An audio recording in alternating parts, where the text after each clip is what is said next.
அருட்பெருஞ்சோதி அருட்பெருஞ்சோதி தனிப்பெரும் கருணை அருட்பெருஞ்சோதி எல்லா உயிர்களும் இன்புற்று வாழ்க, வள்ளல் மலரடி வாழ்க வாழ்க.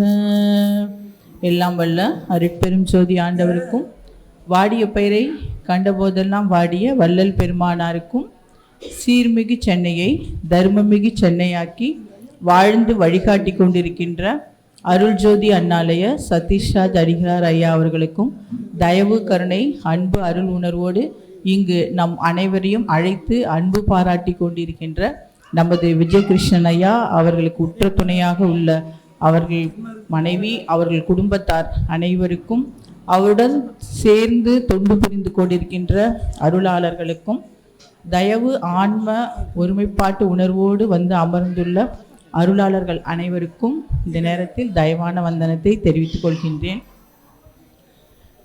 இன்னைக்கு நம்ம எல்லாருமே இந்த கொளுத்துற வெயில்ல குழு குழுன்னு உக்காந்துருக்கோம்னா அதுக்கு சரவணகுமார் ஐயா மிக்க காரணம்னு சொல்லணும்.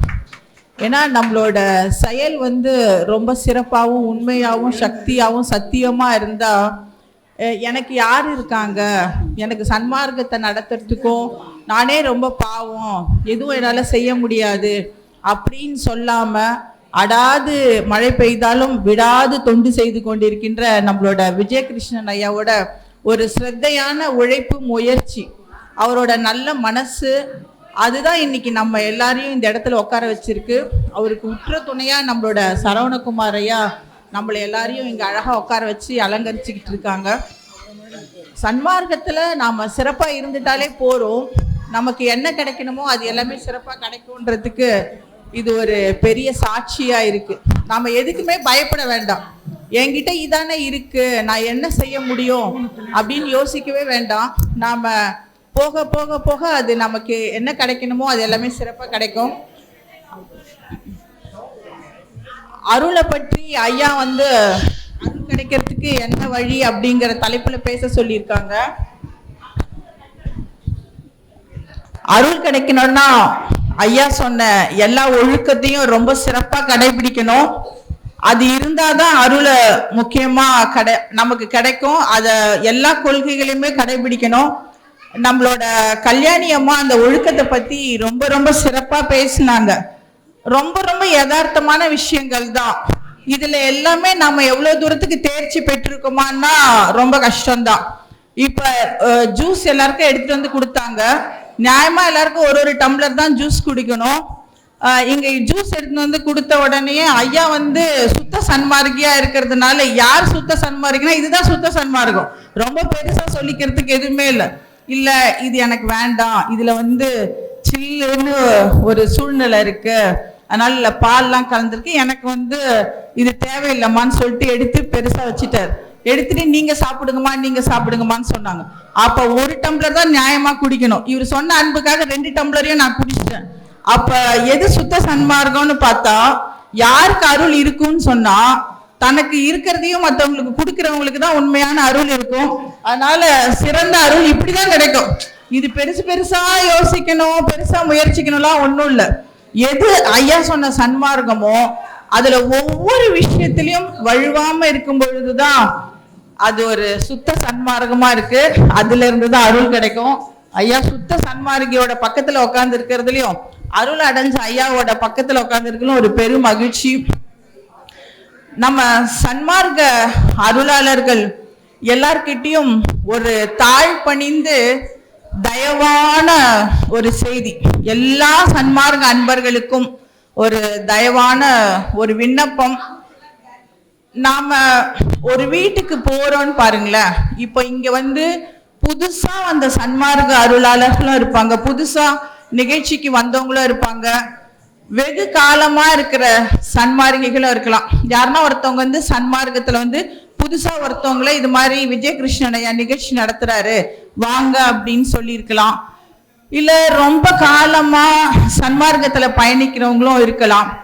அப்ப புதுசா வரவங்க எந்த மதத்தம் சமயம் எது வேணாலும் சார்ந்து இருக்கலாம். அப்ப நாம ஐயா முதல் இடத்துல உட்கார்ந்துக்கிட்டு தாங்கள் பேசுவது சரியன்று. ஐயா தாங்கள் இருவரும் முதல் இருக்கையில் உட்கார்ந்து கொண்டு பேசலாமா? நீங்கள் தான் அனைவருக்கும் முன்னோடியா இருக்கணும். அதனால எல்லாத்தையும் கலந்துதான் இங்க வந்திருப்பாங்க. ஒரே பக்குவத்துல இருப்பாங்கன்னு சொல்ல முடியாது. புதுசாவும் வந்திருக்கலாம், பழசாவும் வந்திருக்கலாம். அவங்க ரொம்ப காலமா இறை பக்தியில திருமூலர், மாணிக்க வாசகர் எல்லாரையும் மேலேயும் ஒரு அன்பு இருக்கலாம். அப்ப அவங்களுக்கு படிப்படியாக புரிதல் வேண்டும்.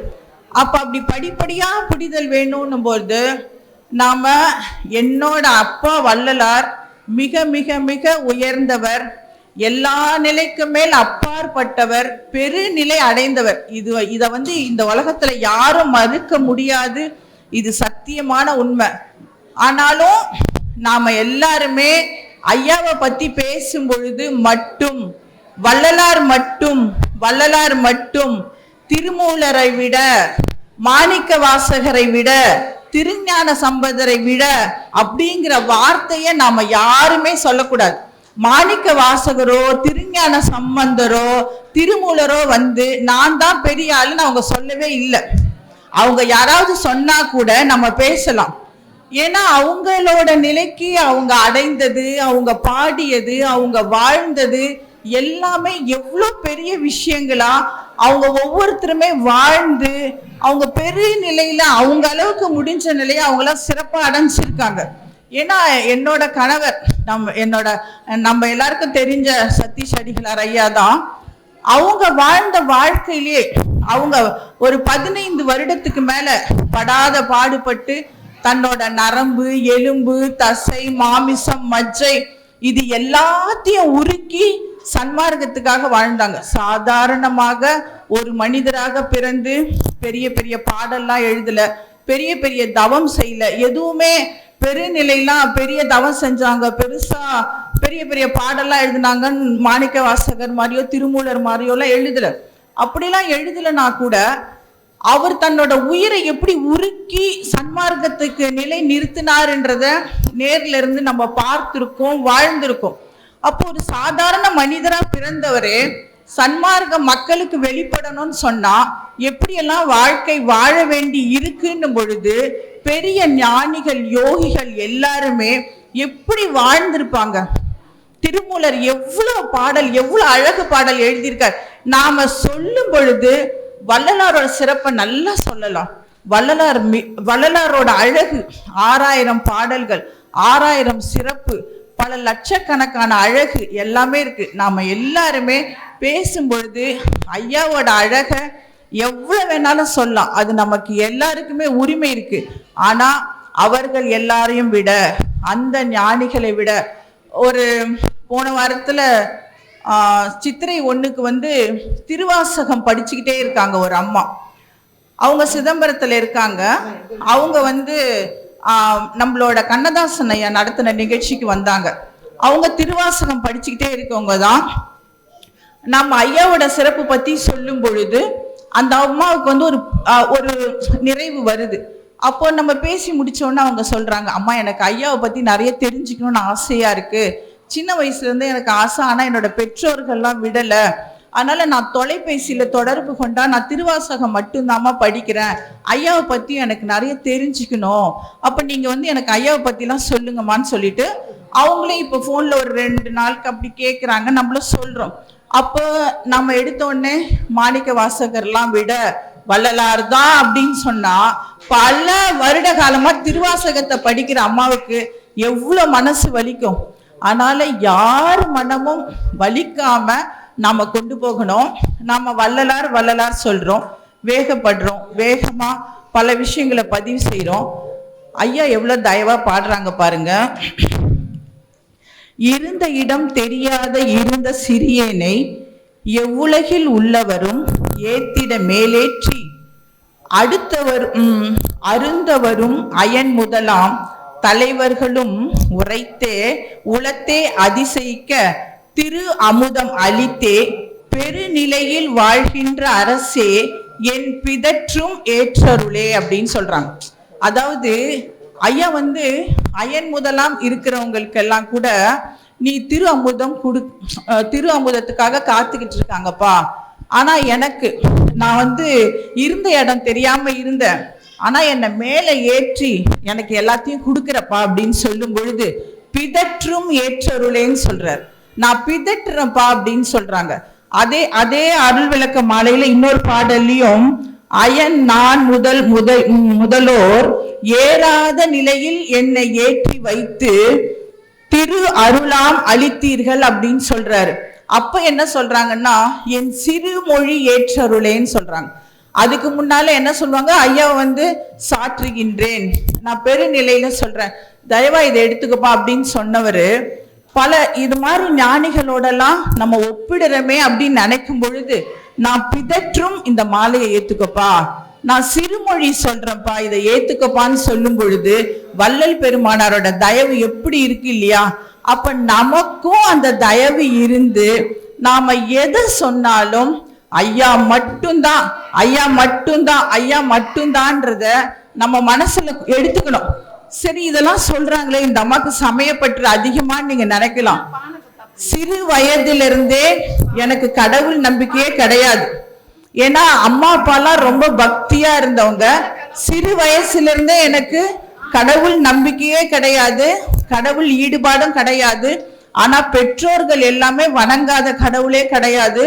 அவங்க எந்த கடவுளை வணங்கினாலும் எனக்கு அந்த கடவுள் நம்பிக்கையெல்லாம் கிடையாது. இவங்களுக்கு உருவத்து மேல ஏன் இப்படி பற்று இருக்கு, இறைவன் உருவத்துல கிடையவே கிடையாதே அப்படின்ற எண்ணம் நமக்கு இருக்கும். ஆனா வள்ளல் பெருமானாரோட ஆசீர்வாதம் இருந்த காரணத்தினால ஐயாவோட வழிக்கு வந்த பிறகு பெருமானாரோட சொல் எல்லாமே உண்மையா இருக்கு, அதை நம்ம பிடிச்சுக்க முடிஞ்சுது, அந்த வழியில நாம பயணிக்கவும் முடிஞ்சுது. அது எல்லாம் ஐயாவோட பாடல்கள் எல்லாமே படிக்கும் பொழுது எல்லாமே கருணை தான்.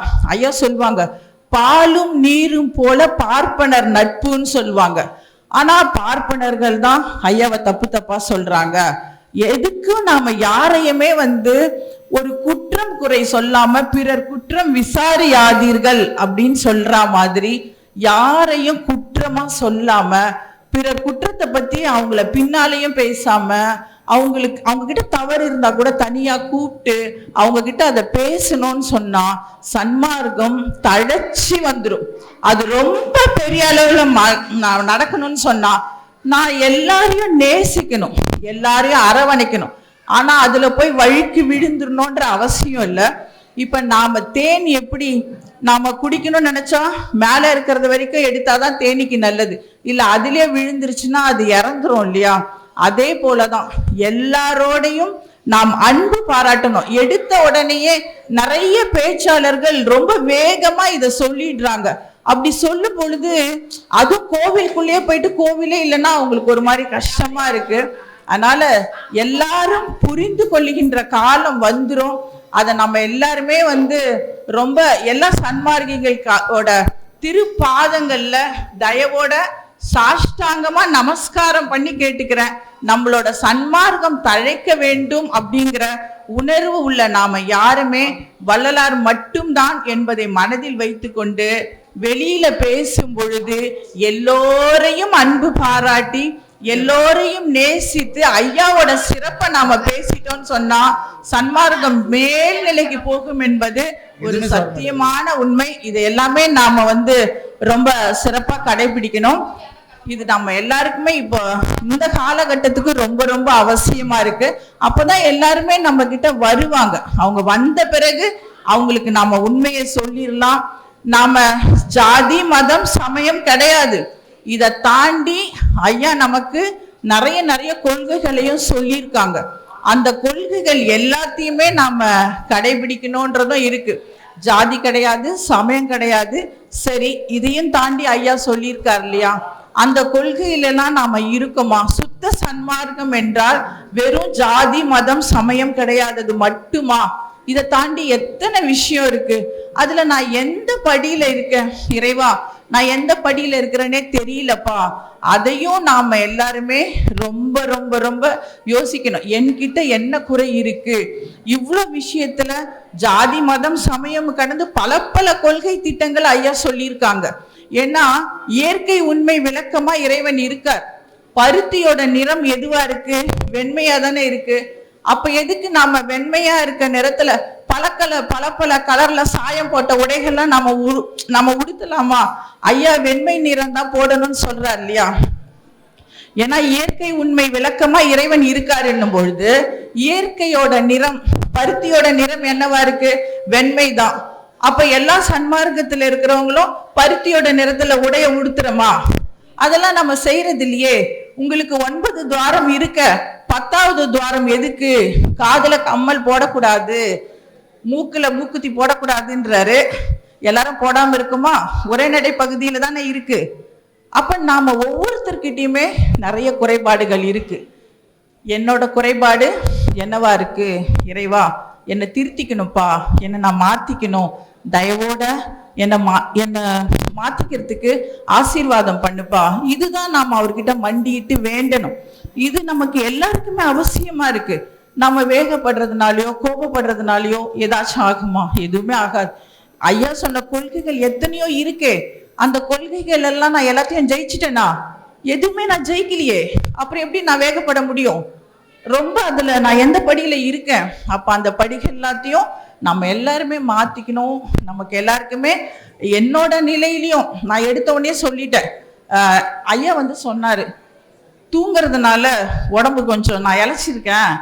என்னை பார்த்து தான் சொல்லியிருப்பாருன்னு நினைக்கிறேன். தூங்குறதுனால, ஆனா நிஜமாவே தூங்கலாம் மாட்டேன். மத்தியானத்துல தூங்க மாட்டேன். நைட்டு தான், அதுவும் கொஞ்சமான தூக்கமாக தான் இருக்கும்.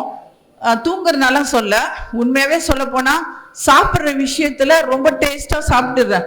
2 வேளை தான் சாப்பிட்றேன். எங்கேயாச்சும் கட்டாயப்படுத்தினா 3 வேளை சாப்பிட்டுறேன். அப்போ சாப்பாட்டுக்கு கொஞ்சம் நாக்கு ருசி காம உணர்ச்சி ஒரு காலகட்டத்தில் எல்லாருக்கும் போயிடும். ஆனா இந்த நாக்கு ருசி இருக்கு பாத்தீங்களா, அது சாகிற வரைக்கும் விடாது. அதனால எல்லாருமே கவனம். அப்ப கொஞ்சம் டேஸ்டா நல்லா சாப்பிட்டுறேன். அதுதான் எனக்கு உடம்பு இருக்கிறதுக்கான. அப்ப என்னோட பலகீனம் இப்படி இருக்கு. ஐயா சொல்லியிருக்காரு, மரணமில்லா பெருவாழ்வுக்கு இப்படிதான் சாப்பிடணும்னு சொல்லியிருக்காரு. அம்மா நாக்கு ருசி கண்ட நாக்கு நாரிய பின்னாக்குன்னு சொல்லியிருக்காரு. ஐயோ நம்ம பின்னாக்கு நாக்கு எப்ப நான் மாறப்போது தெரியலையே அப்படிங்கிற வலி எனக்குள்ள இருக்கு. அப்ப இந்த நிலையில நான் பலகீனமா இருக்கேன். அப்ப நம்ம ஒவ்வொருத்தரும் எதுல பலகீனமா இருக்கோமோ அதை நாம எல்லாருமே ரொம்ப அழகா திருத்திக்கணும். எல்லாரையும் அன்பு பாராட்டி எங்க போனாலும் நம்ம பேசுற பேச்சுனால அவங்க எல்லாரும் நம்ம கிட்ட வரணும். இதை நான் தெரிஞ்சுக்கணும் அப்படின்ற அளவுக்கு நம்ம எல்லாருமே எல்லாரோடையும் ஒத்து போயிட்டு செயல்படுறது ரொம்ப அவசியமான காலம் இது. அருளை பெறது எப்படின்னு சொல்லியிருக்காங்க. அருள் பெறணும்னா ஏன் அருளை பெறணும்? அருள் பெறது எப்படின்னு கேட்குறாங்களே. அருள் ஏன் பெறணும் அப்படின்னு சொன்னா ஐயா சொல்றாங்க, அருள் பெறதுக்கு தான் உனக்கு இந்த பிறவி இருக்கு. நீ பிறந்ததே அருளை பெறதுக்கு தான் பிறந்திருக்க. அதை தெரியாம நீ வாழ்ந்துகிட்டு இருக்க அப்படின்னு சொல்றாங்க. அப்ப இந்த அருளை நம்ம பெறணும்னு சொன்னா அதுக்கு நமக்கு ரொம்ப ரொம்ப அவசியமா இருக்கிறது தயவு, ஜீவகாருண்யம். ஜீவகாருண்யம்னா தவத்தை தர்மமா செய்யணும், தர்மத்தை தவமா செய்யணும். ஜீவகாருண்யம் செய்யும் பொழுது நாம தர்மத்தையே தவமா செய்யணும். தவம்னா தனியா உட்காந்து தவம் பண்ணாதானே எல்லாம் கிடைக்கும். சோறு போட்டு சோம்பேறி ஆக்கலாமா அப்படின்னு நிறைய பேர் கேட்பாங்க. அந்த கேள்விக்கு என்ன ஒரு விடையா இருக்கும்னு சொன்னா, தவம் பண்ணாதானே கிடைக்கும். சோறு போட்டா எப்படி கிடைக்கும்னா, சோறு போட்டாலும் கிடைக்கும், தவம் பண்ணாலும் கிடைக்கும். எப்பன்னா தர்மத்தை தவமா செய்யணும், தவத்தை தர்மமா செஞ்சாதான் அதுதான் உண்மையான ஜீவகாருண்யம். அந்த உண்மையான ஜீவகாருண்யத்தை தர்மமா செஞ்சு காலையில எழுந்ததுல இருந்து இரவு படுக்கிற வரைக்கும் தவத்துல எந்த நிலையில இருக்குன்னு சொல்லிட்டு ஒவ்வொரு நிமிஷத்தையும் ஐயா பாடல்ல எல்லாத்துலயுமே சொல்லுவாங்க, சிவசிந்தனையில இருப்பா, நீ உலகியல்ல இருக்க, உலகியல்ல இருந்தாலும் நீ சிவசிந்தனையில இரு, சிவசிந்தனையில இரு, சிவசிந்தனையில இருன்னு சொல்வார். சிவசிந்தனையிலேயே இருந்தோம்னா நம்மளுக்கு எல்லா ஒழுக்கமும் கைகூடும், எல்லாம் செயல்கூடும். எப்ப செயல்கூடும்னா நம்ம ஒவ்வொரு நிமிஷமும் சிவசிந்தனையிலிருந்து வணக்கங்கய்யா, நம்ம சிவசிந்தனையிலிருந்து மாறாம இருக்கிறது தான் இறைவனோட அருளா இருக்கு. அப்ப நாம எல்லாருமே சிவசிந்தனையோட நம்மளோட வாழ்க்கைய பயணம் செய்யணும். சிவசிந்தனையோட பயணம் செய்யணும்னு சொன்னா தயவு நிலையிலிருந்து மாறாம ஜீவ காருண்யத்தை அருள் உணர்வோட ஜீவ காருண்யம் செய்து நம்மளோட வாழ்க்கை பயணம் எல்லா காலமும் எத்துணையும் பேதம் இல்லாம பெருமானார் எல்லாரையும் ஏத்துக்கிட்டார். யாரையும் அவரு துவேஷமா பேசினதே கிடையாது, எதிலையும் அவர் வேகப்பட்டதே கிடையாது. தன்னைத்தானே செதுக்கி கொண்ட ஒரு சிற்பி அவரு. அவரை போல நம்மளுக்கும் அந்த பக்குவம் வரணும். அவரோட நிலை வருகின்ற பொழுதுதான் நாம எல்லாருமே முழுமையான அருள் பெற்றவர்களாக மாற முடியும். தயவுதான் என்னை ஏறா நிலைமிசியது ஏற்றியதுன்னு ஐயா சொல்றாங்க. அருள் இருந்தா தயவு இருக்கும், தயவு இருந்தா அருள் இருக்கும். அதனால இறைவன் தான் நமக்கு எல்லாருக்கும் அந்த தயவு கொடுக்கணும். ஏன்னா நம்மளோட கண்ணு அவரு தான் திறந்து வைக்க முடியும். அவரோட அருள் இருக்கும் பொழுது நமக்கு தயவு மேலோங்கும். தயவு மேலோங்கினால் அருள் இருக்கும். யாருமே எதுக்காகவும் வருத்தப்படக்கூடாது. ஐயா சொல்லுவாங்க, நான் காணா இடத்தை, இறைவன் எங்க இருக்காருன்னா நான் காணா இடத்துல இருக்காராம்.